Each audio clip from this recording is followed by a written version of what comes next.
Mesdames et messieurs, bonjour et bienvenue dans cet entretien.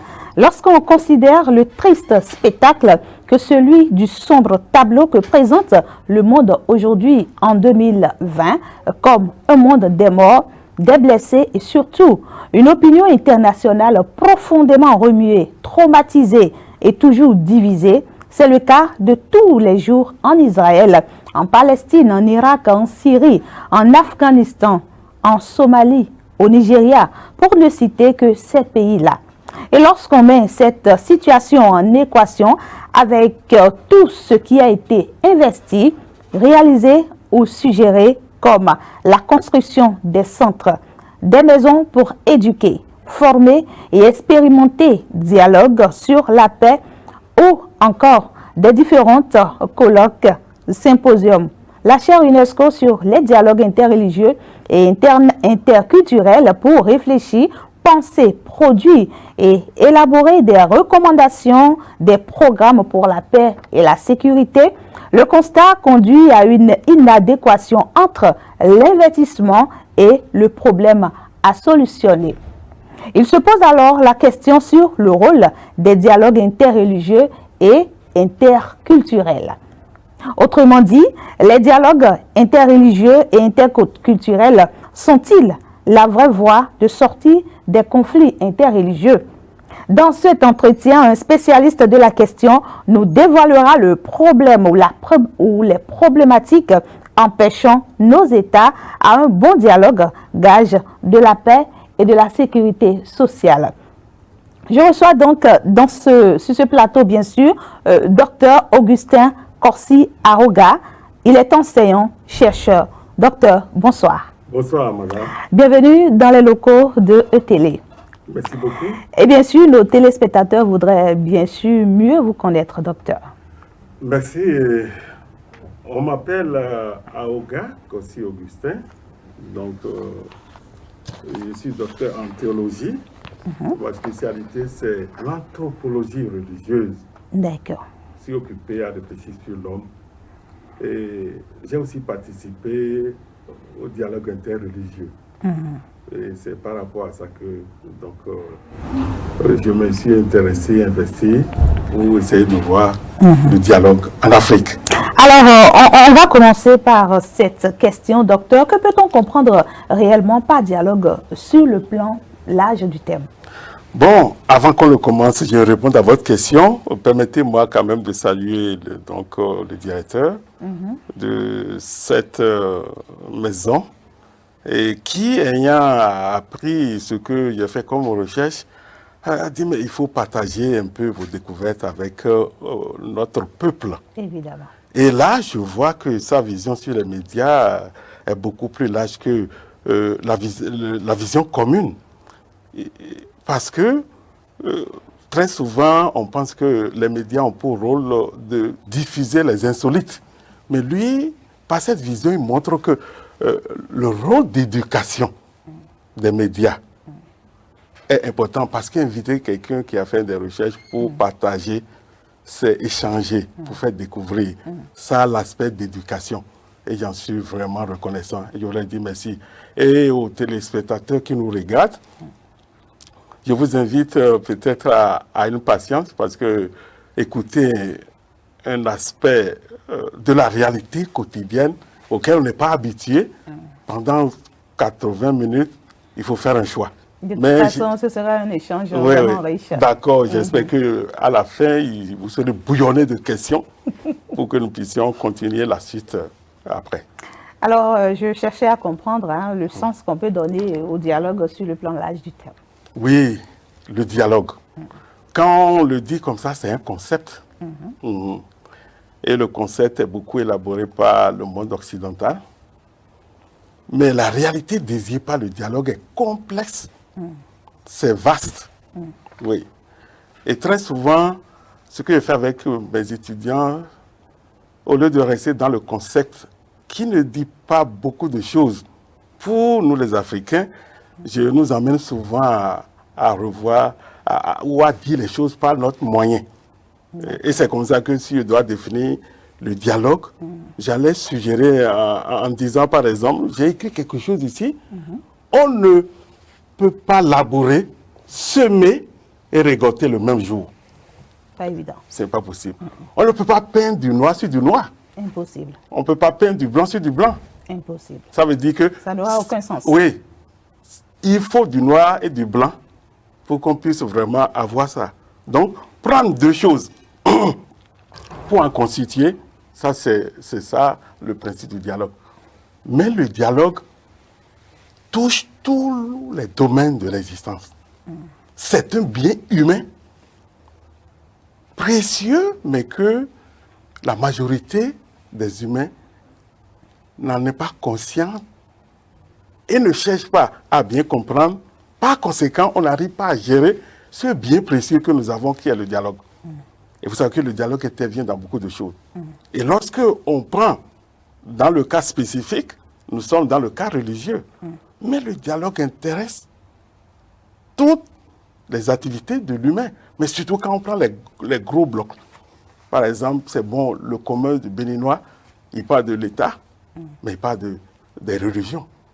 Là, est-ce qu'on n'a jamais réfléchi? Quel est le rapport donc? Oui, ça fait deux entités qui vivent dans le même environnement et qui des fois font des activités qui peuvent être similaires. Quel est le rapport entre les deux? Avons-nous réfléchi pour voir dans quel domaine il peut y avoir complémentarité? Est-ce que l'homme politique connaît le religieux, sa fonction? Alors que si vous prenez l'humain, pour qu'il soit équilibré, il a la dimension religieuse. Et c'est ce religieux, c'est cet aspect religieux qui va lui conférer l'équilibre, qui va lui permettre donc de dialoguer. Donc, et ça, c'est le dialogue. Donc, on peut parler du dialogue État, Église ou État-religion. Ou on peut parler du dialogue, par exemple, politique et royauté. Parce que ça fait deux entités qui vivent dans le même environnement. Et ne pas y penser, ne pas réfléchir, peut amener des conflits. Donc, pour qu'il y ait dialogue, il faut forcément deux concepts d'ordre. Deux entités.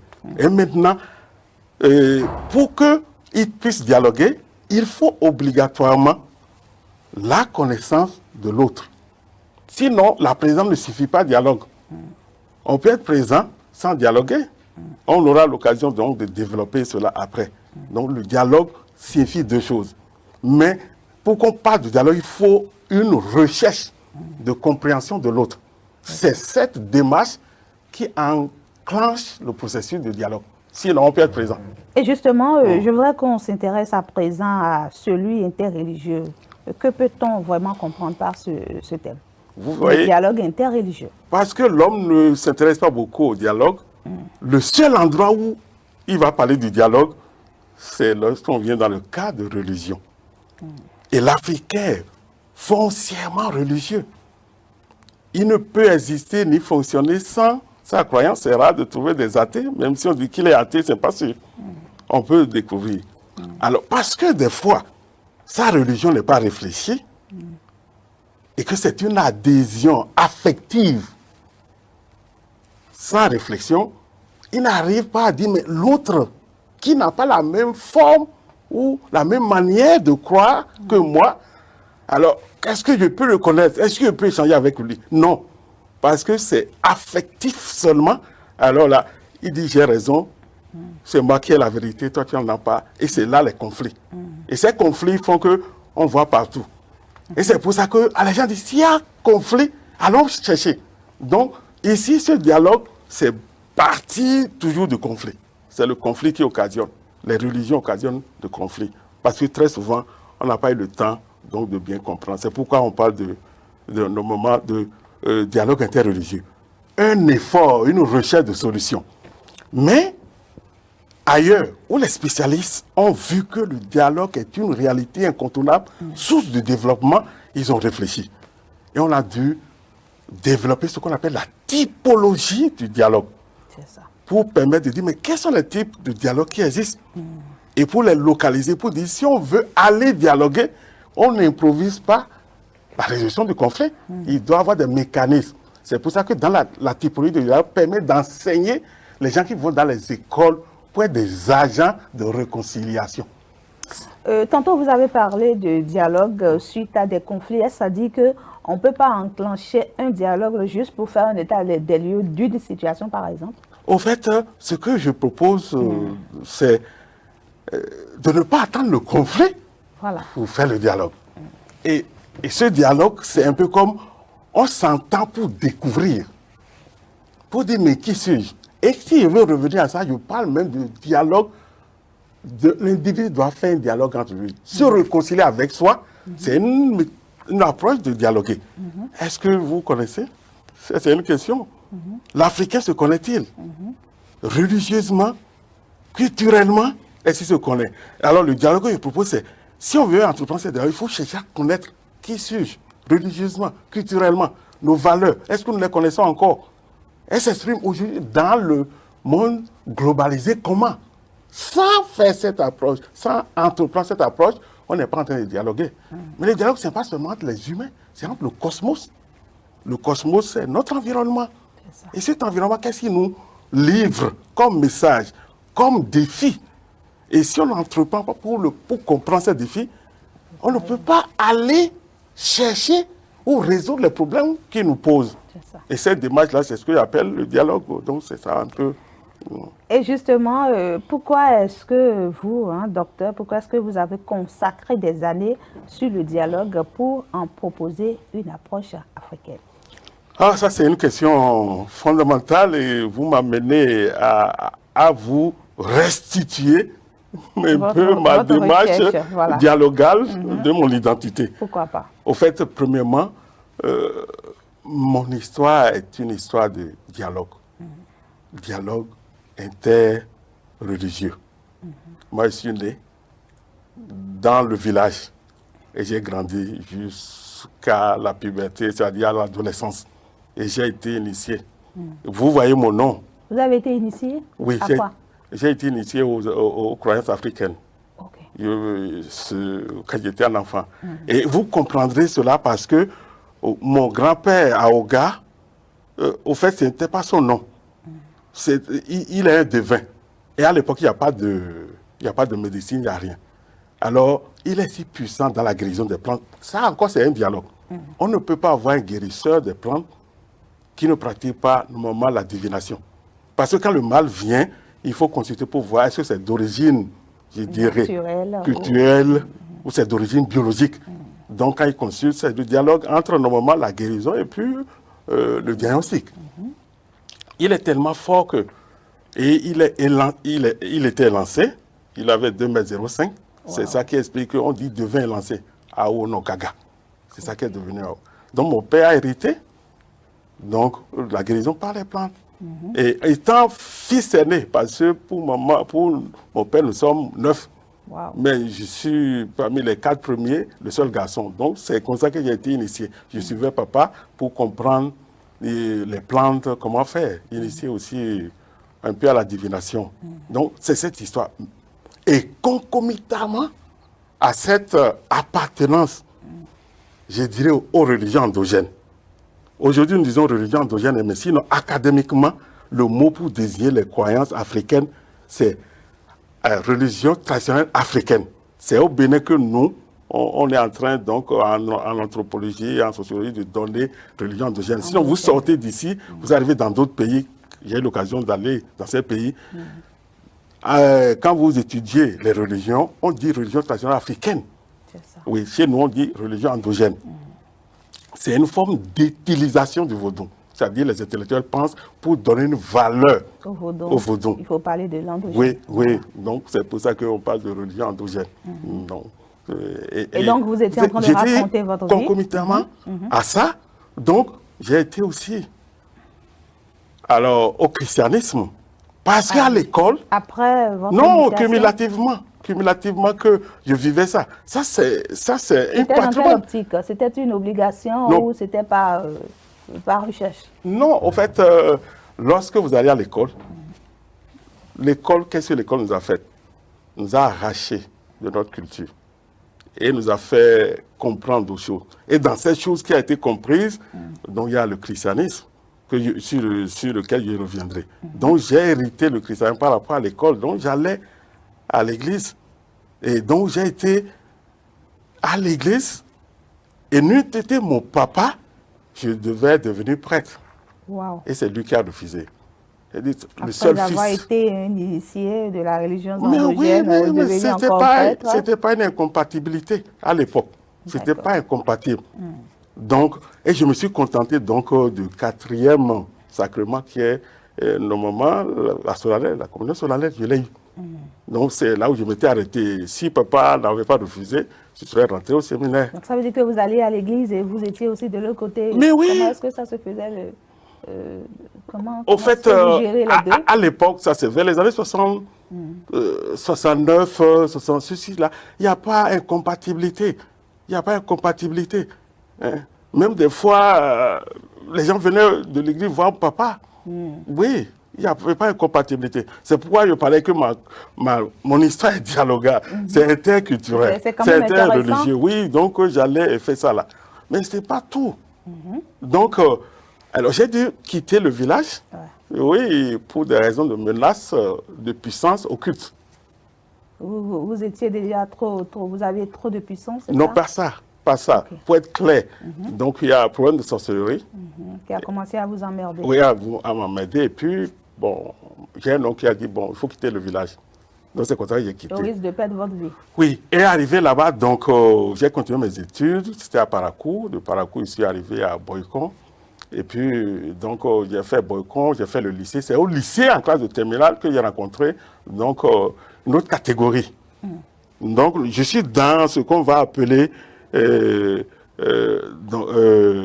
la religion chrétienne, mais il y a des variétés, on va venir dessus. Donc j'ai rencontré un autre groupe de personnes en classe de terminale, ou dans une discussion, ils me posent des questions, et puis ils me lancent des défis. Avec tout ce que moi j'avais... Ce sont vos camarades d'école? C'est un. Il est différent de nous, dans la classe. Il est le sérieux, et tout le monde l'apprécie. Donc, et puis, il m'a posé une question, et je lui ai dit, mais non, je n'avais pas la paix, parce qu'il était poursuivi. Il me dit, oh, si vous connaissez Jésus-Christ, vous aurez la paix. Il dit, c'est quoi ça? Moi, j'ai ceci, je lui ai cité tout ce que j'ai comme, normalement, sacrement. C'était comme ça. Mais j'étais curieux, parce que c'est au temps de la Révolution. Et là, on avait étudié la philosophie. Donc, c'est comme ça que je suis parti à une nouvelle foi. Mais toujours dans la tradition. Parce que c'est la tradition chrétienne. Et je les ai rencontrés, c'était les évangéliques. Et du nom de l'Église baptiste méridionale. C'est là où pour la première fois, je prendrai contact avec, normalement, la Bible.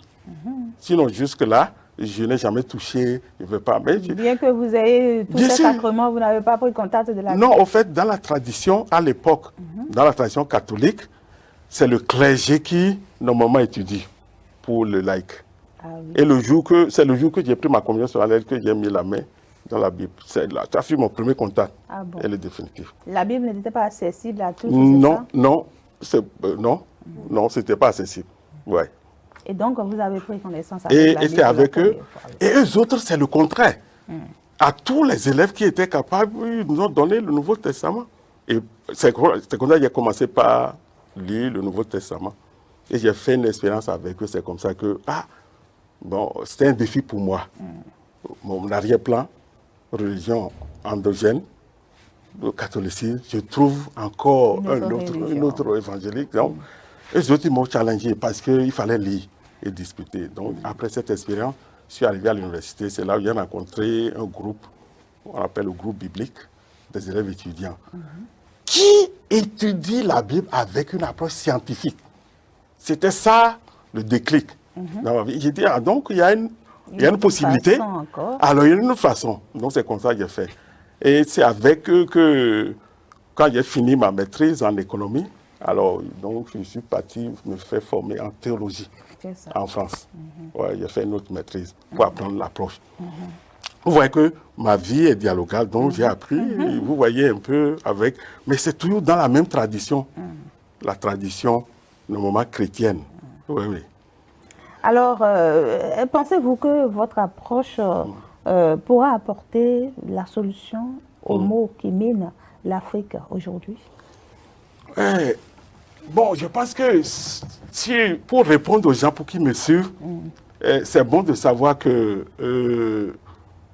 quand Oui, j'ai fait... on va d'abord appeler les approches Oui, sur lesquelles vous avez fait les recherches. Oui, c'est ça. D'accord. Oui. Sinon, ça serait difficile pour les gens de difficile. suivre. D'accord. Alors, lorsque j'ai fait normalement la maîtrise, je suis revenu, j'ai servi, et en servant, j'ai servi au niveau de l'Afrique francophone. 18 pays, je m'étais occupé des cadres, donc d'abord des chrétiens, des étudiants chrétiens. Et c'est là que j'ai découvert le dysfonctionnement qui existe entre normalement l'intellectuel africain sur le plan religieux. Le dysfonctionnement s'exprime par le fait que c'est difficile pour lui de conjuguer et de voir les deux et d'assumer. Ça m'a amené à approfondir. Donc, je suis parti faire des recherches maintenant sur la tradition africaine. J'ai fait donc un master en Angleterre et là, j'ai travaillé sur une structure sociale africaine qu'on appelle le Lévira. Oui.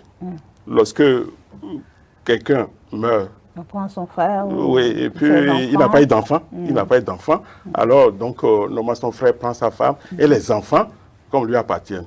Donc, quand j'ai fait ça, là-bas, il n'y a pas eu de données plausibles de recherche. C'est eux qui m'ont orienté vers l'Afrique du Sud.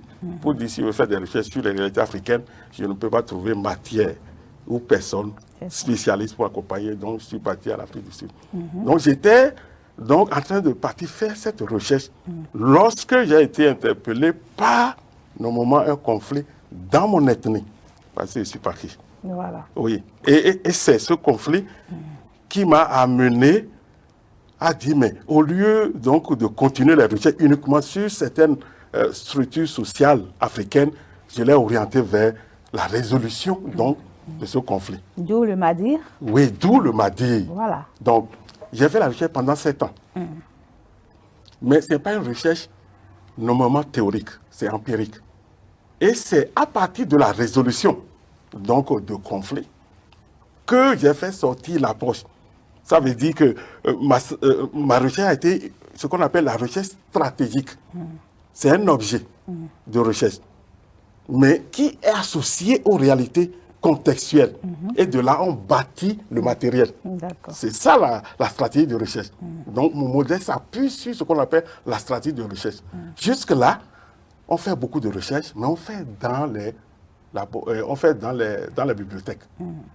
Et j'ai montré que si nous voulons que l'Afrique ait normalement sa connaissance à elle, pour pouvoir exporter, permettre aux gens de connaître, il faut une autre approche de recherche.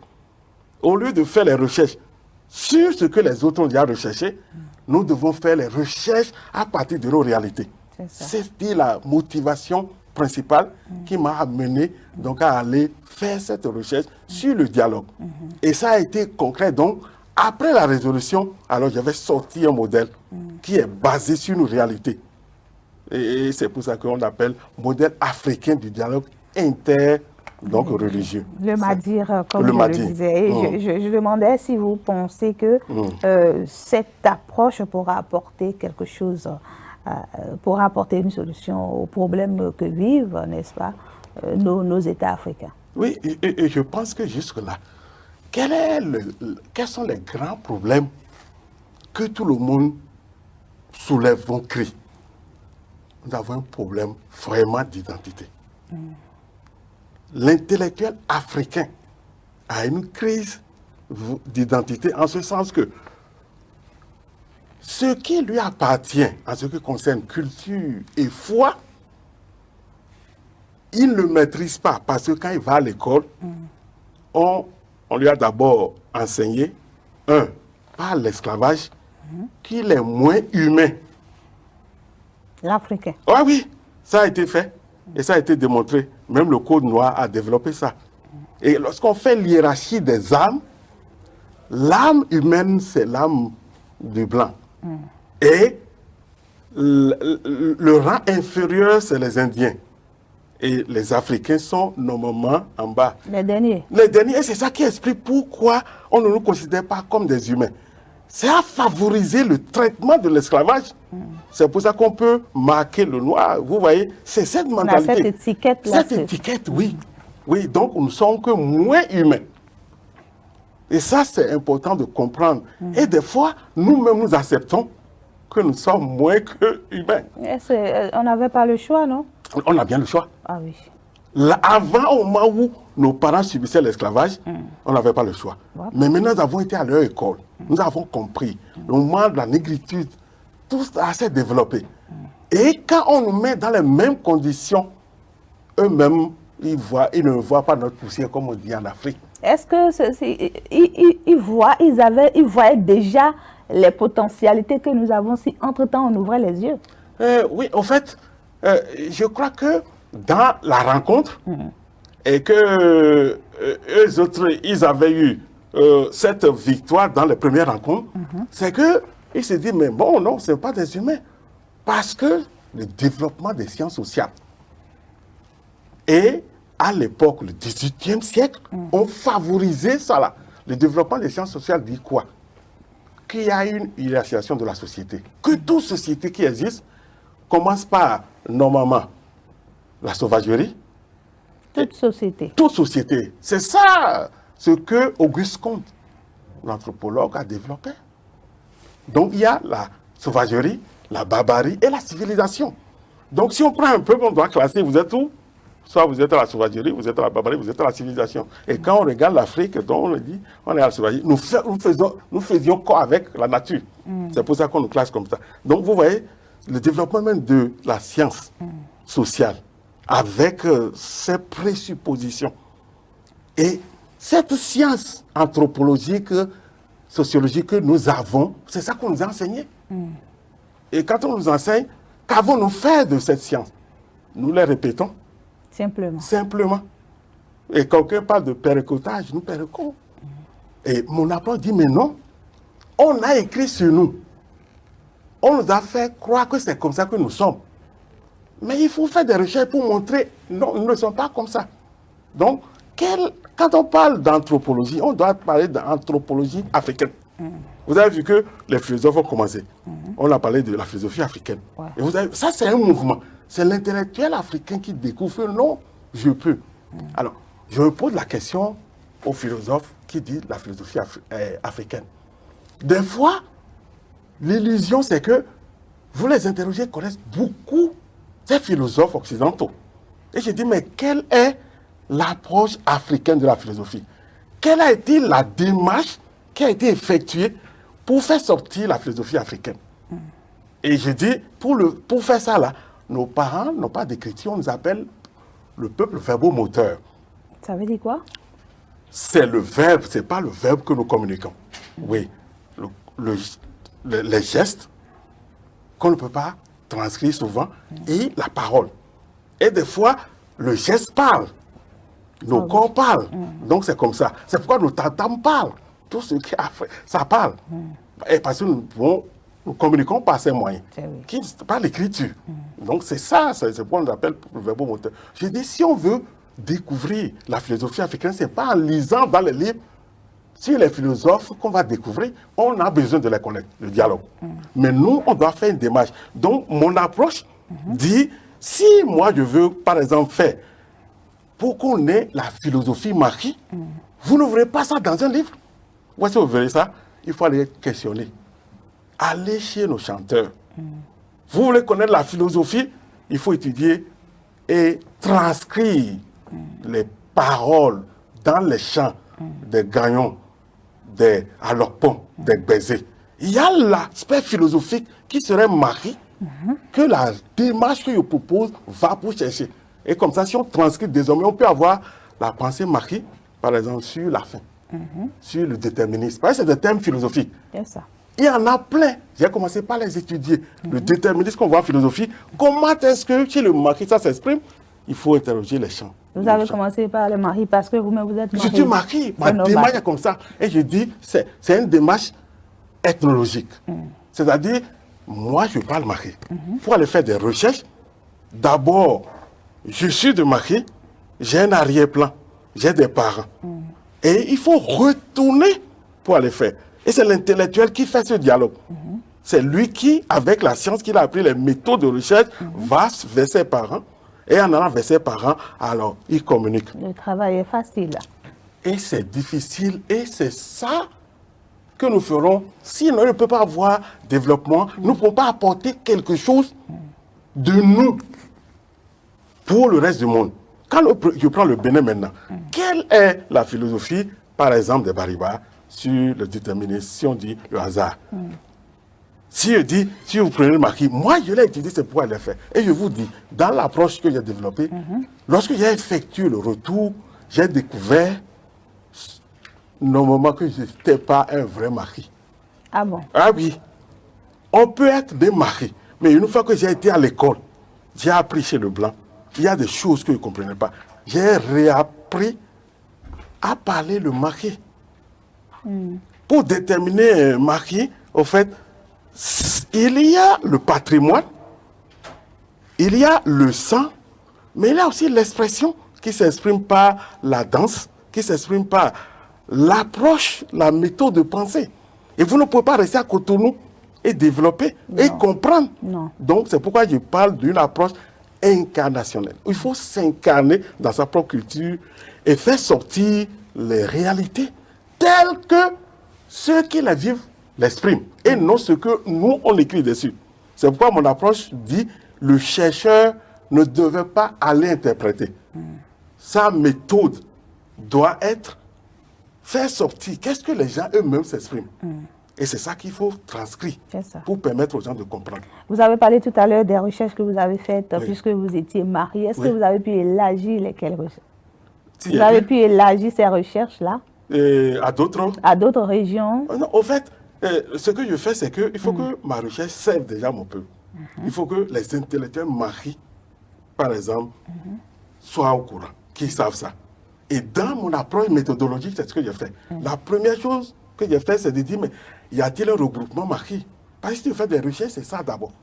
Alors, c'est grâce à cette recherche que j'ai découvert notamment qu'il y avait une association des intellectuels maquis. Oui, le maquis. Donc, vous n'en faisiez pas partie? Pas du tout. Donc, le retour a fait que j'ai pu rencontrer notamment le président de l'association et qui m'a permis d'avoir certains documents qui existent. Et c'est lui qui m'a dit, mais écoute, il n'y a rien d'écrit vraiment sur le maquis. Notre histoire même n'est pas écrite. C'est pourquoi le deuxième chapitre de ma thèse portait sur l'histoire maquis. Et je l'ai fait avec les gens. Et je vous dis, c'est là où j'ai découvert que, en fait, c'est les croyances qui portent encore les informations, même culturelles. C'est les croyances qui portent ça. Et j'ai fait sortir un principe et j'ai parlé de l'identité ethnique comme base de dialogue. C'est ça. Vous voyez, identité ethnique comme base de dialogue, c'est-à-dire, c'est quand vous recherchez à définir votre identité que vous créez le dialogue. Voilà. Oui. Et parce qu'on a construit l'identité désormais ensemble. Avant, je ne connaissais pas, il y a des cons que je ne connaissais pas, il y a des personnes que je ne connaissais pas, mais ma recherche a fait que j'ai intégré. Et j'ai eu beaucoup d'amis, des vieux. J'ai rencontré des gens qui ont 104 ans, qui ont parlé de l'histoire, du village, tout ça, qu'on a transcrit. C'est ça, au fait. Et ça, maintenant, donc, au moins, quand j'ai commencé la démarche, j'ai découvert.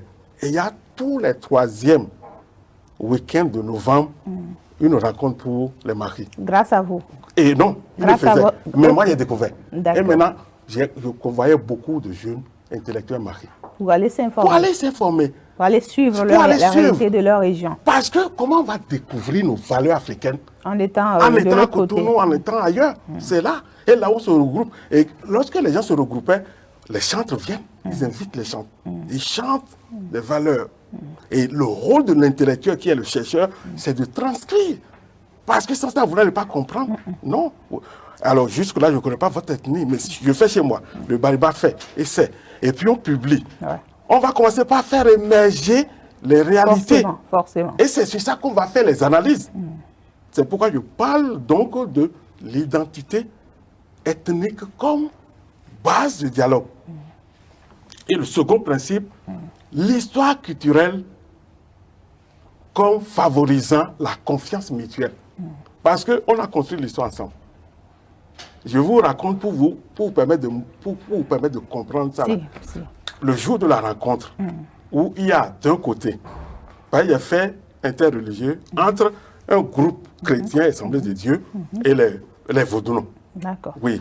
Et le jour qu'on a fait la rencontre, au fait, vous imaginez, ils étaient tous séparés. Chacun dans son coin. Dans son coin. Ce qui est normal, Ce qui est d'ailleurs, normal. ils ne se connaissaient pas. Bon, non, c'est parce qu'il y a conflit. Il y avait conflit. Quand il y a conflit, normalement, vous savez, on ne peut pas. Alors, qu'est-ce qui s'est passé? La manière dont j'ai introduit et qui m'a permis de faire sortir ce que j'ai appelé l'identité ethnique, j'ai dit, mais qui sont ceux qui sont dans le groupe, normalement, des chrétiens et qui sont dans le groupe vaudou? Qui sont ceux qui sont diétons? Levez la main. Vous voyez? Et donc, à un moment donné... Diéton, là, c'est quoi? Ça, non, c'est le clan. Voilà. Accord. Ok. Accord. J'ai utilisé, c'est ça l'ethnie, c'est ça l'identité. Donc j'ai dit qui sont diétons. Les gens ont levé la main ici. Ils se sont levé la main. Et donc, en levant la main des deux côtés, ils se sont regardés. Donc il y a un dialogue parce que déjà, ils appartiennent au même clan. Et j'ai dit les bétons. Et puis j'ai dit un troisième, les haïnos. Puis après, j'ai arrêté. Les autres ont dit, mais non, et nous, tu nous as laissés. C'est ça le problème de l'identité qui rassemble.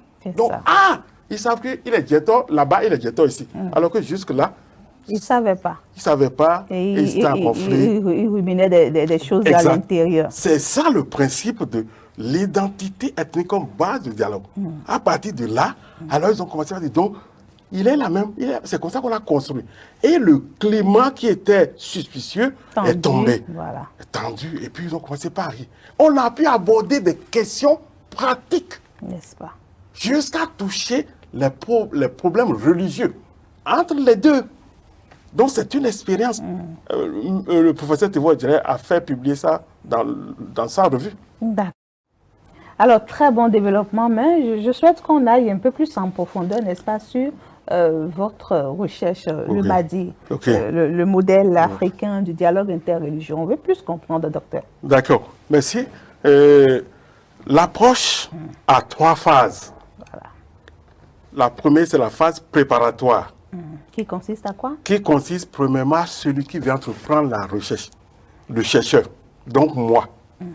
Cette approche, cette phase indique quoi? Que je dois parcourir et étudier la théorie, normalement, des dialogues. C'est ce que j'ai fait. J'ai examiné et j'ai étudié la typologie des dialogues. Bon. Et après avoir étudié la typologie des dialogues, cette phase préparatoire consiste donc à aller sur le terrain pour faire ce qu'on appelle le sondage du terrain, voir soi-même par rapport au terrain ce qu'on est.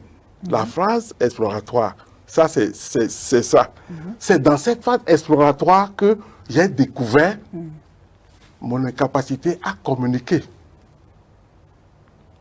Ça veut dire quoi? C'est-à-dire, quand les gens me posent des questions, je suis en train de parler, je ne fais pas une phrase en marqué sans qu'il y ait agencement donc de français.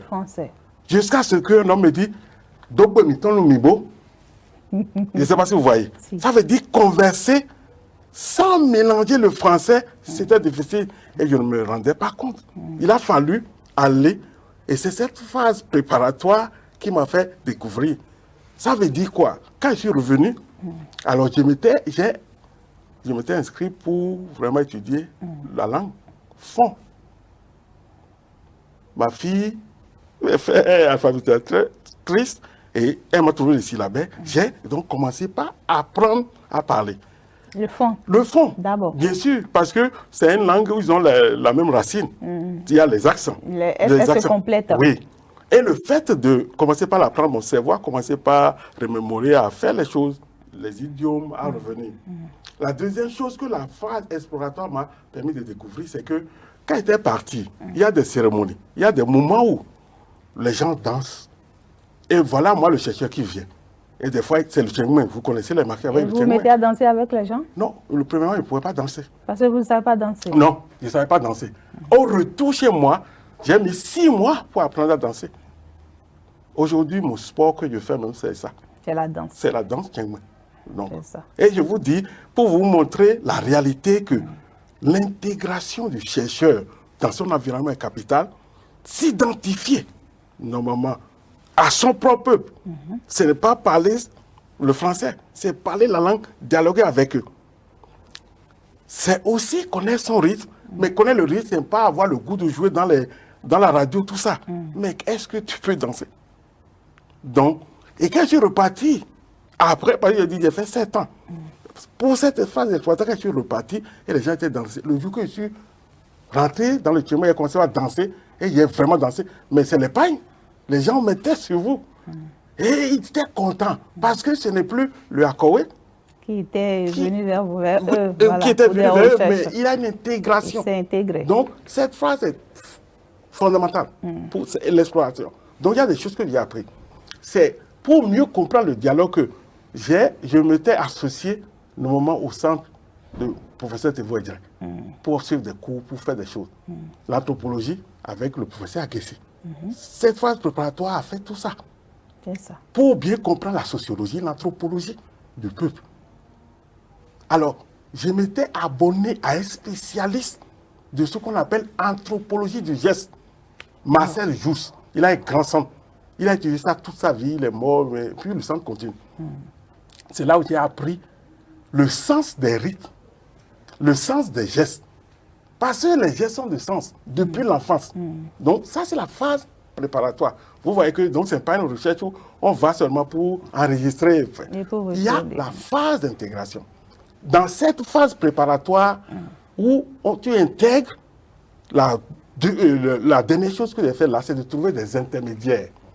Ça, j'ai appris ça dans les cours théoriques du dialogue. Quand tu veux faire le dialogue, que ce soit culturel, interculturel ou religieux, il te faut des intermédiaires. Des personnes qui vivent dans l'environnement, avec qui tu fais le dialogue, à qui tu présentes tes projets. C'est eux qui portent le projet. Forcément. Parce que si tu vas là-bas et ils n'ont pas un répondant, les gens ne vont pas t'écouter, ils ne vont pas te livrer. Surtout quand on va arriver sur le programme religieux ou dans nos croyances, les religions, c'est initiation, c'est pas possible. Donc, j'ai trouvé 2 intermédiaires qui sont d'un côté de chaque communauté. De communauté des Vaudous et de communauté, donc de l'Église. Ça, c'est la phase préparatoire.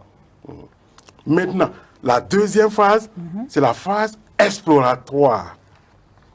Et là, qui consiste à quoi? Qui consiste à faire l'analyse socio-anthropologique de l'ethnie. Donc, tu ne vas pas d'abord pour commencer déjà le dialogue, mais l'analyse socio-anthropologique de l'ethnie. C'est ça qui a fait que j'ai commencé par l'histoire. Et toutes les démarches pour aller voir les Marie-Wendola, cette association, c'était la démarche anthropologique. Grâce à ça, j'ai pu rencontrer les têtes couronnées marquées. C'est ça. Ils m'ont permis donc d'interviewer des gens. Ils m'ont raconté des histoires. Donc c'est ça d'abord, l'analyse anthropo-sociologique de l'ethnie.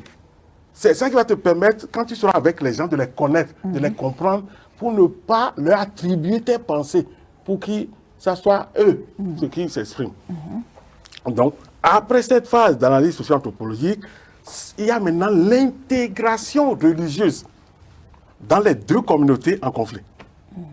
Donc, j'ai présenté le projet aux chrétiens. Et j'ai présenté le projet, normalement, aux Vaudous. Vous aviez eu entre-temps vent du conflit qui existait entre les deux. Mais c'est ce que j'ai dit, oui, j'ai dit. Vous savez, il y avait un conflit, et puis j'ai été interpellé. Et j'en ai fait, donc, normalement, objet de recherche. C'est ça. Oui. Donc, il y a intégration socio-anthropologique du chercheur. Et dans ça, il doit terminer par trouver ce qu'on appelle les intermédiaires.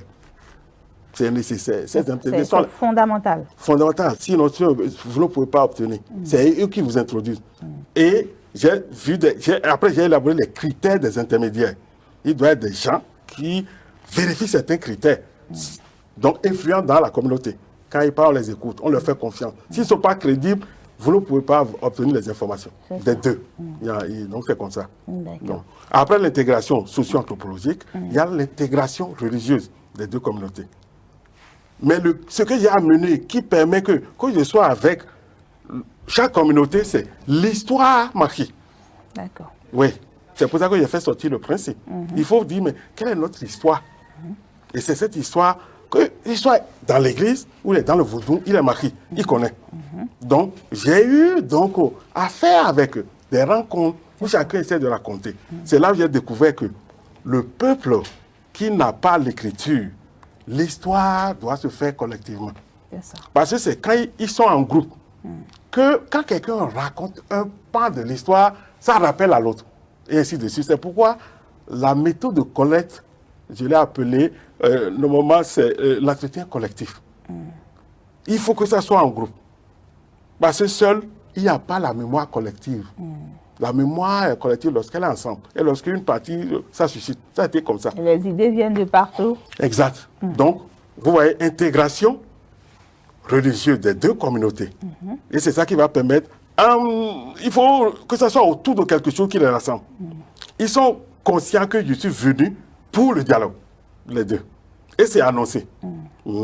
Donc, alors, moi, j'ai été là, j'ai fait l'intégration. C'est pourquoi ça a pris tant de temps, aussi là-bas qu'ici. Et dans l'intégration, vous ne parlez pas que de ça. Eux-mêmes, qu'est-ce qu'ils comprennent, qu'est-ce qu'ils ont, ainsi de suite, échange. Après l'intégration, donc, le moment des deux religions, c'est après ça que tout ce que tu as pu collecter, tu vas venir pour travailler dessus. C'est la troisième phase. Oui, c'est la troisième phase. Donc, il y a l'analyse des données. Donc, quand tu collectes, maintenant, les données, tu analyses. Ça te permet d'identifier où se trouve le problème. Parce que pendant la collecte, tu découvres chacun. Tu vois comment il appréhende. Et c'est ça qui te permet d'analyser et de situer. Alors, maintenant, pour que la troisième phase, qui est l'analyse, il faut aller à la concrétude du dialogue. J'ai pris une année sabbatique et je suis parti vivre là-bas. C'est quoi vous appelez année sabbatique? C'est-à-dire, j'ai demandé 1 an ou 9 mois dans mon service. C'est comme mise en disponibilité. Mise en disponibilité, Ouais. voilà. Et je suis parti vivre là-bas. Donc, ça a été plus très proche. Donc, j'étais plus régulier. Donc, c'est là où, normalement, la relation s'est familiarisée. Et chacun a pu, donc, nous amitié. Et tu es devenu l'agent du dialogue. Tu dois gagner la confiance des deux côtés, de l'autre et ici. C'est ça, en fait. Oui. Et je prends par exemple, avant qu'on ne fasse la rencontre de réconciliation, du côté, donc, au moment des autres, il fallait voyager, découvrir des choses, pour apprendre, pour faire. Donc, c'est ce que j'ai fait. Oui. Et ce n'est pas seulement que le côté religieux qu'on voit, on voit le côté social, la vie, comment ça se va, ça se passe. C'est un peu comme j'ai réintégré chez moi. C'est ça. Et donc, maintenant, on sommes devenus comme des frères, parce qu'ils sont tous mariés. Vous avez forcément commencé cette étude avec des défis. C'était quoi les défis? Les défis, c'est le facteur temps. Parce que vous avez une carrière, vous êtes ici. C'est pourquoi il faut voyager, aller là-bas. Le défi, c'est le défi temps. Oui, la première chose. La deuxième chose, le deuxième défi, c'est la prétention de dire, oh, je suis parti pour régler. Vous arrivez, c'est là que vous découvrez votre propre identité, je peux dire impérialiste, colonialiste. On ne se rend pas compte que quand on va à l'école, la manière dont on regarde les autres qui n'ont pas été à l'école. Ouais. Et c'est là où j'ai parlé normalement de la découverte de son image dans le miroir. Vous découvrez que ce que vous êtes, quand vous prenez le miroir ethnique marqué, vous regardez là, vous voyez que vous êtes étranger. Donc, c'est ça, en fait, c'est le défi d'accepter, de changer. Très souvent, on ne se rend pas compte, on ne veut pas. Vous avez toute votre approche. C'est pourquoi il faut être chercheur. Vous allez... Il faut être chercheur patient. Oui, patient, mais déterminé, passionné. Parce que les conditions de vie sociale, tout ça là, dans laquelle l'Occident vous a mis là, vous avez vu là-bas, c'est tout autre chose. Mais vous ne pouvez pas ne pas manger avec les gens, boire avec les mêmes choses, tout ça, ça demande. Et c'est là où je parle de la force d'intégration. Si vous n'avez pas ça, ce qui peut se passer, vous pouvez revenir craquer. le défi d'avoir des troupes. Donc ça c'est un peu comme ça que je vois. Alors justement, on va parler un peu des difficultés que vous avez eu à rencontrer, Oui, n'est-ce pas, au cours de ces enquêtes-là. Mm. Il doit y en avoir certainement. Oui. Bon, les difficultés, c'est des fois, l'incompréhension au début. Des fois, vous êtes incompris ou c'est vous qui ne comprenez pas les autres? C'est moi qui ne comprends pas les gens. D'accord. Oui, vous ne les comprenez pas. Je vous dis, un jour, un ancien m'a arrêté et m'a dit, tu sais, dans la tradition maquée, les aînés ne parlent pas en désordre. Et tu ne cesses de poser des questions. Quand on vient pour apprendre, ce n'est pas nos réponses qui vont t'informer. C'est pour ça que j'ai travaillé sur l'anthropologie encore. Ce n'est pas nos réponses, le parler qui va t'intéresser. Mais c'est nos gestes, la manière dont nous fonctionnons, nos positions. C'est ça. Et il m'a dit, regarde ce groupe, quand tu étais venu, tu vois, tu poses des questions, tout le monde te regarde. Et tu n'as pas fait attention. Donc tu n'as pas lu, tu n'as pas compris. Il faut déduire donc les réponses de comportement des autres. Exact. C'est pour ça que j'étais parti m'abonner à l'anthropologie du geste. Vous comprenez? Ça, c'est vraiment les difficultés. Au début, tu leur poses des questions. Tu t'attends à ce qu'ils répondent. Comme on fait à l'Occident, on fait en classe. Ils ne réagissent pas automatiquement. Non, pas du tout. Et puis, il y a un qui m'a dit, mais écoute, des fois, si tu dis, et puis tout le monde se tait, il y a des silences qui disent, on n'est pas d'accord, mais on ne veut pas te dire. C'est à toi de décoder. Ça a été difficile de décoder. C'est ça. Vraiment, comment les gens, ils ne parlent pas, mais ils te parlent. Ça, c'est l'anthropologie du geste. Et il faut apprendre le mimisme. Oh, c'est pas facile. Donc ça, c'est certaines difficultés. Mais vous voyez, c'est moi. Parce que j'ai quitté le milieu. C'est là où j'ai parlé dans la tête de mon acculturation. Il faut être conscient, il faut accepter. Si tu refuses, tu te vas là comme le blanc qui vient pour leur dicter, tu ne peux pas avoir l'information. C'est ça. C'est pas possible. Surtout du côté encore des religions endogènes. Parce que c'est encore plus complexe. C'est une croyance initiatique. C'est fermé. Ouais. Ils n'ont pas de texte. C'est ce qu'on croit. Mais c'est là où j'ai appris les textes oraux. C'est-à-dire le panégyrique. Et c'est dans ça que tu iras pour décoder. Tu prends ils t'ont permis, tu enregistres. Maintenant, quand tu viens pour transcrire le panégyrique, mais c'est comme un langage que tu ne comprends pas. Pourtant, c'est marqué qu'ils ont parlé. L'image et la manière de les agencer, c'est si complexe. Alors, il fallait repartir encore pour demander des explications. Qu'est-ce qu'on veut dire? Vous voyez les difficultés? Oui, donc, ils ont les textes. Et surtout ça, c'est le panégyrique. C'est la manière, c'est leur, je dirais, c'est leur livre. Ouais. Sur l'identité, sur les croyances, sur ceci. Et l'autre chose que j'ai découverte, que je n'avais pas compris au début, j'ai dit, mais quand vous faites une enquête, vous demandez quel est votre âge. Personne ne connaît son âge. L'âge quand je prends le côté des religions endogènes, mais ils connaissent l'âge où ils ont été initiés. C'est ça. Ils ont été initiés. Et l'autre chose, l'initiation n'a jamais été individuelle. Donc j'ai découvert et j'ai une confirmation de la culture occidentale caractérisée par l'individualisme et le matérialisme, contraire à la culture africaine communautaire. C'est ça. Et l'identité est communautaire. Ouais. Donc, ça, c'est un peu les aspects que j'ai découverts. Mais ça n'a pas été facile donc, de comprendre. Il faut vraiment être passionné et être prêt à dire, mais je suis venu pour chercher.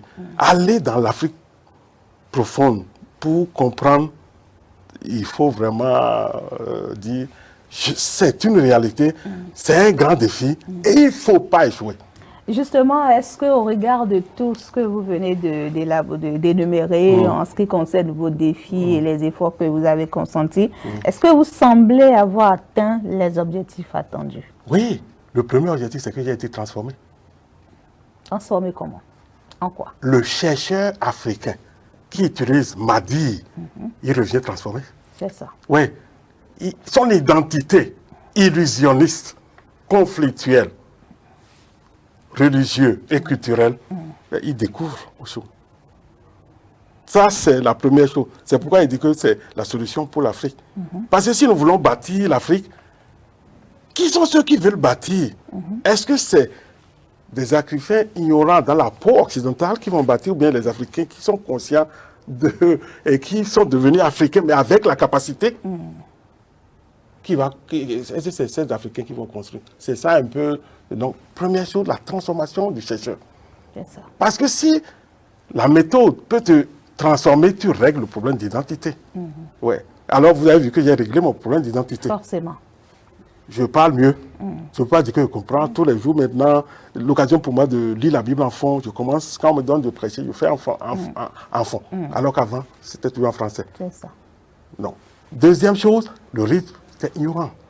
Ça m'a permis de comprendre les rythmes qui sont dans mon ethnie. Quand je quittais avant 70, je ne connaissais que 2 rythmes. Mais là, je découvre qu'il y a 14 rythmes. Et chacun avec le sens, avec les événements. Voilà. Non, ça c'est vraiment une découverte. Tu découvres que c'est tout le monde, mais que tu es ignorant. Et pourtant tu te dis intellectuel, capable de parler pour eux. Mais là, non, c'est toute une découverte. Et c'est ça ce que je pense que l'approche fait. Vous êtes changé, vous êtes transformé. Maintenant, ils sont prêts. Quand tu leur dis, c'est ça qui est bon. Lorsque vous avez intégré et vous proposez quelque chose, ils vous font confiance, ils peuvent faire. Alors, docteur Aroga, vous avez été seul à prendre cette initiative d'aller connaître la culture de votre région, j'allais dire. Alors, dites-nous, quel est l'impact d'écologue sur le dialogue interreligieux et la paix sociale? Normalement, le dialogue a pour but d'amener la paix sociale. Forcément. Mais vous avez vu ce que vous avez lu au début, le contexte. Ça veut dire que les colloques n'apportent pas la paix sociale. Et qu'on pourquoi? souhaite. Est-ce que c'est parce que les colloques sont trop sérieux? Non. Les acteurs de colloques ne sont pas les instigateurs de conflits religieux. Comprenez très bien. C'est ça. Les acteurs, ceux qui viennent pour parler de conflits, pour le dialogue, là, ce ne sont pas ceux qui créent, normalement, les conflits à la base. Voilà. Ça, c'est le premier fait. Deuxièmement, les colloques relèvent du troisième type de dialogue. C'est le dialogue intellectuel. Ouais. Et au colloque, on ne parle que le français ou l'anglais. Mais si vous voyez ceux qui sont en conflit religieux, ce ne sont pas les gens de Cotonou. Si je prends ça là-bas, j'ai essayé de montrer qu'il n'y a pas le conflit, c'est au village. C'est là-bas qu'il faut parler. Vous les amenez, les acteurs au colloque, ils ne vont rien comprendre. Mais si vous dites, oh, c'est intellectuel, d'aller faire le colloque en langue, fond ou marqué, ils ne peuvent pas. Ça veut dire que c'est spécifiquement intellectuel. C'est le troisième, parce que j'ai parlé de la typologie du dialogue. Ça, c'est le troisième type. C'est le dialogue intellectuel. Ça veut dire que, au fait, si les acteurs du colloque ne sont pas normalement les instigateurs de conflit, on peut pas penser à une solution. C'est pour ça qu'on investit, on fait beaucoup de choses, on ne fait pas. Et c'est pourquoi j'ai proposé l'approche. Mon approche n'est pas un dialogue intellectuel. Ça touche aux 2 dialogues, aux catégories de dialogue. Il y a le vivre ensemble et le dialogue d'engagement. C'est ça. Oui, parce que dans la typologie, le premier type, c'est le dialogue, normalement, de vivre ensemble, le dialogue d'engagement. Le troisième, c'est le dialogue intellectuel. Et le quatrième, c'est le dialogue existentiel. Ça, là, il faut être un chercheur pour peut-être parvenir. Mais si tu veux aller à la base, la base, ce n'est pas le discours, c'est le vécu. C'est ça. Donc, ce n'est pas... C'est pas une question de 2 jours, une semaine. Exact, c'est des années. Vous voyez, non? Alors que les colloques durent seulement, si c'est beaucoup, plus une semaine. Beaucoup plus. Donc, ce ne sont pas les solutions. C'est pourquoi il a vu que... On va parler d'impact, oui. Et si ça a d'impact, au moins les gens se rassemblent pour parler. Mais est-ce qu'un jour, il peut avoir le souci de dire, mais ceux qui parlent du dialogue, qu'ils aillent sur le champ du dialogue? C'est-à-dire, parce qu'on ne fait pas le dialogue, le colloque, Sans découvrir la réalité. On ne va pas au champ, sur le champ, il faut dialoguer. Ça. On le fait dans les grands centres urbains. Ne serait-ce que descendre. Si les gens descendaient, peut-être que... Pour s'enquérir des réalités ou des causes même de conflits. Est-ce que le colloque, c'est ce qui est approprié? Nous parlons pour les gens. Nous parlons des gens. Donc, c'est pour ça que l'impact, je ne peux pas dire que c'est nul. On a fait la chaire UNESCO. Mais le dialogue, on le fait à l'université. Est-ce qu'il y a un conflit interreligieux à l'université? Non. C'est pas encore. Mais on étudie. Donc, ça, c'est la pédagogie occidentale que nous avons, qui nous dit, mais écoutez, apprenez. On peut avoir beaucoup de diplômés. J'ai l'habitude de dire aux étudiants, on nous a dit qu'il y a près de 10 000 experts comptables africains, mais les comptes les plus sombres sont en Afrique. Donc, ça veut dire que... C'est bien marrant. Oui, les diplômes et puis les réalités que nous vivons. Est-ce que vraiment il y a adéquation entre les gens qui portent et ceux qui peuvent résoudre le problème? Ça, c'est un peu comme ça, non? Est-ce que ça vous permet au moins de voir que l'impact, oui, on peut avoir les tests, on a parlé on a parlé du dialogue, mais c'est ça. Donc maintenant, au moins, on peut encourager pour dire si la chaire UNESCO, quelqu'un qui veut faire le dialogue, est-ce qu'il doit rester à l'université? Quel type de dialogue il veut faire? À moins que ça soit le dialogue philosophique. Même là, ça serait le dialogue philosophique de l'Occident. Mais la philosophie africaine demande qu'il faut descendre. Il faut forcément descendre sur le terrain. Il Oui, faut forcément séjourner avec les personnes que vous voulez réunir. Exact. Il faut parler, oui. Parce qu'il y a des vieux qui ont encore des choses. C'est pas pour rien que Amadou Ampaté dit les vieux qui meurent, c'est les bibliothèques. Je l'ai même écouté encore dans la semaine. C'est ça. Et si on veut avoir cette bibliothèque, c'est pas ici. Non. Il faut descendre. Et ils sont en train de mourir. Je vous ai dit que j'ai vraiment rencontré quelqu'un qui a 104 ans, qui a porté normalement le colon, le chef canton blanc qui est venu à Savalou. Cet homme-là, il a 104 ans. Et il est encore là. Oui, il a encore le cerveau, mais il nous raconte comment ça se passait. C'est émouvant.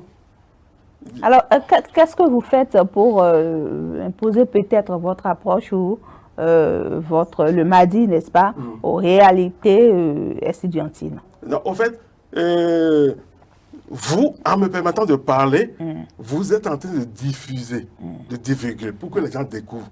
Et c'est pourquoi je vous ai remercié pour dire, généralement, vous faites les recherches, ça reste dans les placards. C'est ça. Alors, là où moi j'ai la possibilité d'intervenir, je commence à intervenir. C'est ça. Donc, j'ai dit au monde, par exemple, chrétien, avec lequel je travaille, auquel j'appartiens, j'ai commencé par dire, mais les approches de nos facultés instituts doivent changer. Et à partir donc de la rentrée, les étudiants qui ont fait la licence, ils doivent faire s'ils doivent faire une licence, le sujet ne serait plus les textes ou les thèmes. Parce que l'approche n'est pas thématique, c'est un objet. Tu prends quelque chose, tu iras chercher sur le terrain. Donc, je pense que c'est comme ça qu'on peut former les gens très tôt qu'ils aient une recherche. Souvent, j'ai dit, les recherches théologiques sont sans les sciences sociales. Donc, il faut apporter des réformes, il faut apporter des changements. Donc, j'influence à mon niveau et j'essaie donc de diffuser autant que possible. Et vous faites partie des gens qui peut-être sont en train d'aider à diffuser. Très bien. Docteur Augustin Arouga, dites-nous, le dialogue interreligieux est-il de l'apologie? Oui, le dialogue interreligieux, surtout des colloques. Parce que quand on parle de dialogue, des colloques, il y a d'abord ce qu'on appelle la nature du dialogue. On fait le dialogue quand on est dans la même tradition religieuse. Supposons, on prend le christianisme. Dedans, dans le christianisme, on a les cathos, on a les protestants, on a les évangéliques. Ça, c'est la même tradition. OK. Maintenant, quand on fait le dialogue, et c'est à l'intérieur d'une même tradition, c'est ça qu'on parle du dialogue écuménique. Parce qu'ils utilisent les mêmes bases de croyances. C'est les interprétations qui diffèrent. D'accord. Donc, ça, c'est un peu ce qu'on appelle le dialogue écuménique. Le dialogue écuménique n'est pas le dialogue interreligieux. Pour qu'on parle du dialogue interreligieux, il faut quitter la tradition religieuse. Il faut que ce soit deux traditions religieuses. Forcément. Qui ont peut-être des bases de référence différentes. Mais quand on est dans la même tradition religieuse, c'est écuménique. Dans ça, vous allez voir que S'il y a ces trois rubriques, vous voyez, c'est la même chose, comme les religions islam, hein, les sunnites, les chiites, donc c'est comme ça. Chacun, donc, défend son interprétation. Et c'est ça qu'on appelle apologétique. Je défends ma chose là. Et dans ce cas, ce n'est pas du dialogue, mais on va pour exposer à l'autre ses croyances. Pourtant, on appelle ça dialogue. Voilà. Ça, c'est l'illusion du dialogue. Quand le dialogue à apologie n'est pas véritablement dialogue, il dit, c'est comme défense. Je protège mes acquis. Ce n'est pas encore dialogue. Alors, quand on va entre dialogue, on va faire le dialogue interreligieux. Ça fait deux traditions religieuses. Donc, vous voyez que quelqu'un qui est de la tradition judéo-chrétienne, j'aurais souhaité qu'on parle souvent en Afrique de la foi judéo-chrétienne. Si vous voulez, je vais revenir pour expliquer. Mais lorsqu'on est dans le christianisme, et on veut faire le dialogue avec les religions endogènes, ça fait vraiment dialogue interreligieux. Alors, comment est-ce que quelqu'un qui est dans le christianisme, qui ne connaît rien des croyances africaines, qui ne connaît pas les fondements, peut-il dialoguer? Ou quelqu'un qui est vraiment dans les religions endogènes, mais qui ne connaît pas le christianisme, peut-il dialoguer? Il ne peut pas dialoguer. Ça veut dire que si on veut parler de dialogue, mon approche dit le véritable dialogue, c'est le chemin de la recherche pour comprendre l'autre. Justement, cet exposé m'amène à comprendre ou à chercher à comprendre d'où est-ce que viennent les conflits. Oui, les conflits, c'est que la religion, lorsqu'on prend, quelle que soit la religion, surtout ceux qui sont la religion du livre, ils sont trois, le judaïsme, le christianisme, l'islam. Donc chacun a un texte sacré et a une interprétation du texte sacré. Donc, c'est le fait que la religion, si on prend sur le vif, c'est un domaine affectif. Ok. Le domaine affectif. Quand vous prenez l'humain, on a le cognitif, la capacité de réfléchir, on a l'affectif, les sentiments, y compris les 4 sentiments de base, et ce qu'on appelle psychomoteur, l'action. Donc, vous voyez que c'est ce que tu as compris et ce que tu vis comme sentiment qui va t'amener à agir. Quand vous prenez cette image de ce qu'on appelle l'homme interne, la religion, généralement du livre, a 2 catégories. Il y a ceux qu'on appelle les savants. C'est eux qui travaillent plus le cognitif. C'est eux qui font les dialogues, le moment tel que je définis, ils réfléchissent et ils peuvent être apologétiques, ils défendent. C'est eux qui. Mais il y a la majorité qui ne étudie pas la religion, qui ne connaît pas l'histoire de la religion. Et c'est eux qui vivent les réalités. Les autres, la minorité qui a la capacité de réfléchir, de comprendre, souvent ne vivent pas la réalité de la majorité. Donc, alors que dans la majorité, les gens, ils connaissent un peu, ils sauvegardent. C'est un peu comme quelqu'un qui marche avec un béquille, avec les béquilles, tu veux lui arracher, il va crier. C'est ça qui explique. On lui dit, mais ce que tu dis est faux. L'autre dit, non, c'est moi qui ai raison. Mais est-ce qu'ils sont capables d'expliquer? C'est pourquoi souvent, il n'y a pas une raison pour leur foi. C'est ça qui explique un peu les conflits. Alors, quelle est la place des valeurs africaines dans le dialogue interreligieux, Dr Awoga? Les valeurs africaines, dans le dialogue interreligieux. Oui, bien sûr. Et c'est bon de comprendre ce que nous définissons par valeurs africaines. Pourquoi pas? Oui. Les valeurs africaines sont normalement un acte social ou culturel qui a été développé par les ancêtres, mais qui se communique par éducation. On ne réfléchit pas aux valeurs africaines. Nous les héritons. Lorsque l'Afrique était seule, sans la rencontre, ces valeurs étaient des valeurs justes, des valeurs profondes. Mais avec la rencontre, et surtout avec l'Occident, ces valeurs ont été émoussées, désarticulées, elles disparaissent, rejetées, voilà, condamnées, éduquées, qualifiées de normalement sauvages. Mais nous les portons parce que nous n'avons pas étudié. Les valeurs religieuses des religions, comme on parle d'importer là, on les a étudiées comme en classe. Ça veut dire, quelque part, les gens qui ne retournent pas pour bien comprendre les valeurs africaines, pour savoir comment il faut appréhender la nouvelle chose, donc ils sont en conflit. Et quand ils sont en conflit, alors, on a dit, qu'est-ce qui a fait qu'on a perdu ces valeurs? Pour vous montrer une chose simple que la valeur a été perdue, c'est que l'esclavage a détruit notre identité en tant qu'humain. La colonisation a fait ce qu'on appelle la glottophagie. On a mangé nos langues. Quand tu vas à l'école, on te dit signal. Il ne faut plus parler du tout ta langue. Si. Quand on t'arrache ta langue, au fait, la foi, la religion, les croyances, tout sont dans la langue. Et on te fait apprendre une langue, mais qui, les mots, les expressions, ne cadrent pas, ne touchent pas tes réalités. Les On réalités te que tu l'impose. fais. Oui, on te l'impose. Mais si on t'impose, au moins, ça t'aide pour régler ces problèmes, ça n'y est pas. Donc, les valeurs africaines que nous avons héritées, qui sont normalement en perte de vitesse, je pense que c'est ma démarche, vous voyez, c'est ma démarche qui permet d'aller les retrouver, Si, si. non pas pour les prendre et les vivre textuels, mais on doit examiner pour dire comment ces valeurs peuvent alors encore être vécues dans un autre monde, parce qu'il n'y a pas une culture statique, il n'y a pas une religion statique. Tout évolue. Et il faut intégrer. Mais il faut connaître la chose, avant de savoir quoi intégrer. En voulant intégrer, on fait le dialogue. J'ai ma valeur.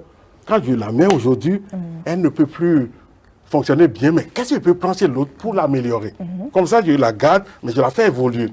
C'est ça, en fait, le sens du développement. C'est un peu comme ça que je dis. Donc, il faut commencer par ces valeurs. J'ai cité 2 valeurs pour dire, par exemple, la gérontocratie. Vous connaissez la gérontocratie? On veut bien connaître. Oui, la gérontocratie, c'est l'âge a de la valeur. L'âge de la valeur. L'âge a de la valeur. Ça veut dire quoi? Les personnes âgées, c'est comme on dit, éco-coudre. Il a vécu des choses. Et ce qu'il a vécu l'intègre à sa manière d'être. C'est pourquoi on parle des vieux qui sont sages. La gérontocratie dit, la sagesse et l'âge vous confère un savoir-faire qui a intégré vos vicissitudes, les solutions que vous avez eues. Ça, c'est la gérontocratie. Elle permet de dire, le mal, ce qu'on raconte n'est pas toujours mauvais, c'est formateur. Donc, ça, c'est la gérontocratie. Et vous voyez que quand on est comme ça, on peut combattre, on peut décider, on peut souffrir pour changer. Aujourd'hui, vous constaterez que beaucoup critiquent pour dire que les jeunes veulent réussir sans souffrance. C'est ça. Ça, c'est une perte de cette valeur. Si vous enseignez des fois à vos enfants la valeur, cette valeur africaine, ils rencontrent des problèmes là-bas. Je donne l'exemple. L'autre dernier, on lui a enseigné, quand tu vas quelque part, tu prends le bus, partout, une personne âgée rentre, tu te lèves, tu lui donnes la place. Les gens disent, mais non, elle est la première à arriver. Donc, ça fait partie des valeurs africaines. Oui. Ouais. C'est ça. La personne âgée a de la valeur. Elle a déjà vécu. Elle est vieille. Elle rentre dans un bus. Toi, Ça tu es devient jeune, un tu as- réflexe. Réflexe. Ça n'existe plus. Vous voyez cette valeur. C'est comme on dit, lorsque on mange avec une grande personne, on n'a pas le droit de se laver les mains tant que la personne n'est pas fini de manger. C'est ça. Oui. Et ça, c'est subsidiaire. Mais les autres qui disent, par exemple, je prends ceci. Un jour, cet enfant qui est assis et qui n'a pas cédé la place à la personne âgée va venir à son âge. Ouais. Ça veut dire que pense qu'un jour tu vas arriver là. Et qu'est-ce que tu aurais souhaité Qu'on te fasse. qu'on te fasse? C'est une valeur tellement africaine, mais que nous sommes en train de faire. L'autre, c'est l'hospitalité. D'accord. Alors, comment peut-on réussir un dialogue interreligieux? Comment est-ce qu'il faut forcément réussir? Quelles sont les méthodes que vous, en tant que chercheur, vous préconisez? Eh ben, c'est tout mon travail. Au fait, c'est on doit apprendre à développer le dialogue. Le premier type de dialogue, c'est le vivre ensemble. Vivre ensemble, il y a 2 manières. Il y a des situations qui vous mettent ensemble. Les gens autour de vous, vous n'avez pas choisi les gens avec qui vous allez vivre dans le quartier. Oui. Voilà. Donc, C'est comme on dit, on ne choisit pas son voisin. oui, on ne choisit pas son père, on ne choisit pas. Donc là, vous irez en classe. Bon, on peut choisir encore. Mais ce dialogue, au fait, et ce dialogue de vivre ensemble aura de valeur lorsque l'individu a une identité qui lui permet d'être et d'être reconnu quelque part. Parce que lorsqu'on est en crise d'identité, on ne substitue pas par rapport à la différence. Le principe que j'ai fait sortir en parlant de l'identité ethnique comme base de dialogue, lorsque par exemple quelqu'un a une identité et c'est qu'il a une valeur, parce qu'il appartient à une communauté qui la valorise, il dit ça c'est notre identité ça. Les autres ont leur identité. Et le jour qu'on est en face, il a une différence, il n'est pas obsédé par la différence. C'est ça qui prépare au vivre ensemble, qui accepte la différence. Sans ça, la différence, on l'amène dans un complexe. Soit tu es différent et puis tu es supérieur à moi, soit tu es différent, tu es inférieur. Tu n'es pas simplement différent. Alors que l'approche que je propose dit, on est différent, c'est normal. Alors, si on est différent, c'est normal. Qu'est-ce que ça fait ça, si on ne le fait pas en complexe, on le fait en complémentarité. Je ne sais pas si vous voyez. On est différent et c'est une richesse. Parce que ce que moi, je n'ai pas, toi, tu n'as pas. Il faut forcément se compléter. C'est ce qu'on appelle la synergie, la différence pour le développement. Alors, docteur Arouga, on tend pratiquement vers la fin de cet entretien. Quel type de cohabitation religion endogène et religion importée serait envisageable? Oui, au fait, si on a compris, c'est qu'aujourd'hui, beaucoup de gens du christianisme ignorent le christianisme. Ils ne connaissent pas le contenu du christianisme. Je prends les panafricanistes. Ils condamnent, oh, le christianisme, c'est occidental, c'est occidental. J'ai dit, l'approche dit qu'il faut faire de la recherche. Si on ne fait pas de la recherche, pour savoir, ça serait difficile. J'ai amené ce livre, je ne sais pas si vous voyez. Ouais. Comment l'Afrique a façonné la pensée chrétienne. Oui. De Thomas Oden. Oui, de tous ceux qui condamnent le christianisme, c'est qu'ils ne savent pas que quand on parle de la foi chrétienne, on doit dire la foi judéo-chrétienne. C'est-à-dire quoi? L'Ancien Testament, c'est ça qui a précédé le christianisme. Le christianisme ne peut pas exister sans le judaïsme. Mais le judaïsme est proche vraiment de l'Africain. Là, si vous regardez l'Ancien Testament, on enlève l'Afrique, l'Ancien Testament ne peut pas tenir. Alors que les gens disent c'est Occident. Je pense que c'est bon pour eux de comprendre que si vous prenez l'Ancien Testament, vous enlevez le peuple juif, qui est le peuple fondateur du christianisme, ils ont été élevés en Afrique. Et quand on parle de l'esclavage, au fait, les Africains n'ont pas été les premiers esclaves. Que nos peuples ont fait, c'est les Égyptiens qui ont exploité pendant 400 ans les Juifs. Donc, mais ces Juifs-là, ils ont quitté l'esclavage de 400 ans et ils sont devenus un peuple fort qui ont influencé le monde. L'esclavage, si on s'est fait en lisant ça, on va dire, mais l'esclavage n'est pas un moyen de blocage.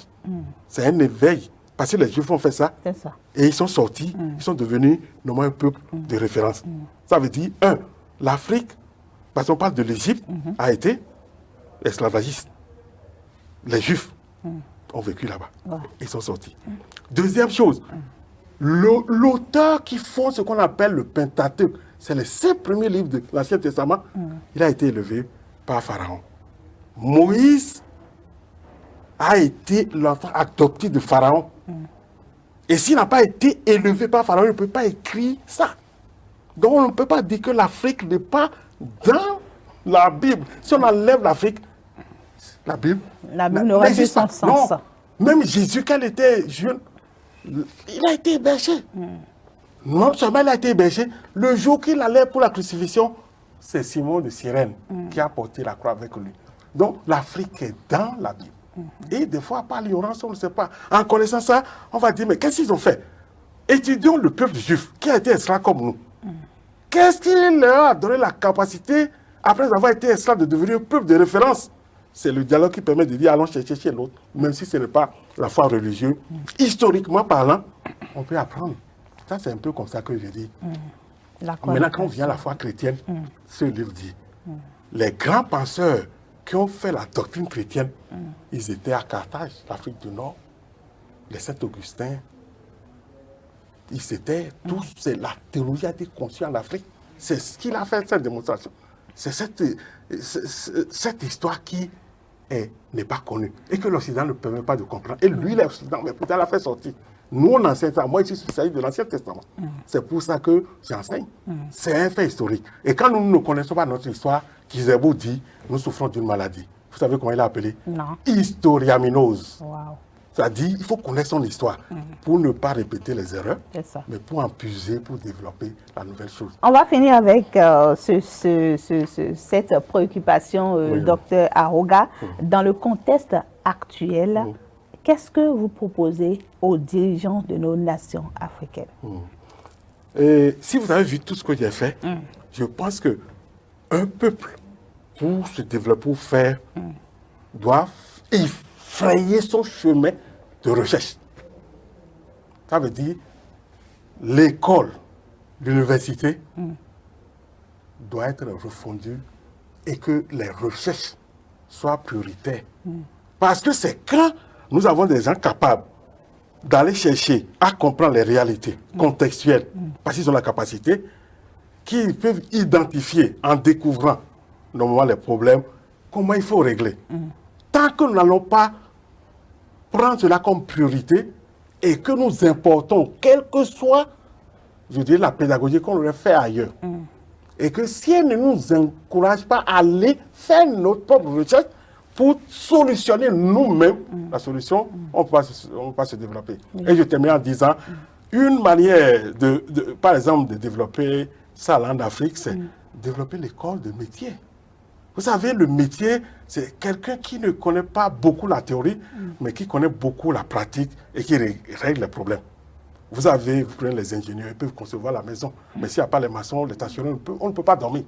Donc, développer l'école de métier, c'est amener les gens à régler les problèmes quotidiens. Donc, quelle formation, quel type de recherche développons-nous dans nos nations, dans nos universités, pour permettre à tous les élèves, tous les étudiants et tous les chercheurs de faire de la recherche contextuelle. Alors, on va vous permettre en quelques minutes de dire votre mot de fin, puisque c'est la fin de cette émission. Docteur Aroga. Oui, je vous remercie, madame, pour m'avoir poussé à parler, mais je voudrais surtout remercier le directeur qui a eu, après avoir entendu mes recherches, dit, mais écoute, viens partager un peu ce que tu as fait comme recherche avec les gens. Je le remercie et j'espère que les spectateurs peut-être ont été un peu bousculés, mais je vous encourage.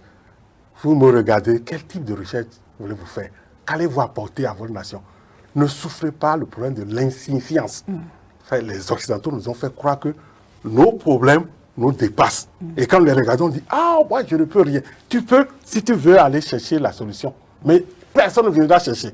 Va chercher. M'a dit, l'Africain va à la recherche de ces problèmes pour les régler. Merci beaucoup à vous, docteur Augustin Corsi Aroga. Mesdames et messieurs, c'était donc l'entretien de ce dimanche. Merci de votre attention. À très bientôt. Merci.